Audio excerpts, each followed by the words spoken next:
появляется более-менее в интернете, порой комментарий обычно, а он что там? Он разве богослов? А где его борода? И это такой низкий уровень, я поражаюсь вообще.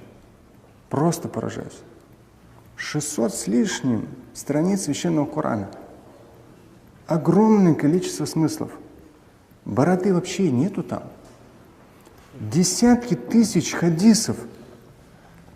Огромное количество смыслов. Тысячи наставлений, которые можно применять. И борода, может быть, стоит на каком-то 10-тысячном месте. И ученые на сегодняшний день, в том числе, и всегда говорили, есть вещи, которые пророк, алейхиссалату вассалям, совершал как человек, а есть те, которые он проговаривал как пророк. В данном случае, то есть как пророк, таких тысячи хадисов, назидательных. А что касается бороды, ученые говорят, есть разные мнения, в том числе одно из основных мнений, он это делал как человек.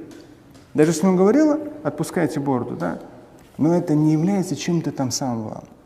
Но так как ума не нужно, чтобы бороду отпустить, нейронными путями работать не нужно, физическую выполнять работу не нужно, трудиться не нужно, да ничего не нужно делать, просто несколько месяцев не брейся и все.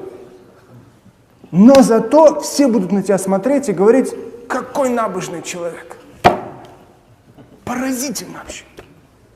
Поразительно. Поэтому с учетом имеющегося положения дел, мне просто даже как имаму, как человеку, который занимается больше 20 лет богословием, мне при таком положении дел мне даже нельзя бороду отпускать теперь. Чтобы люди поняли, что это далеко не самое главное в исламе. Далеко.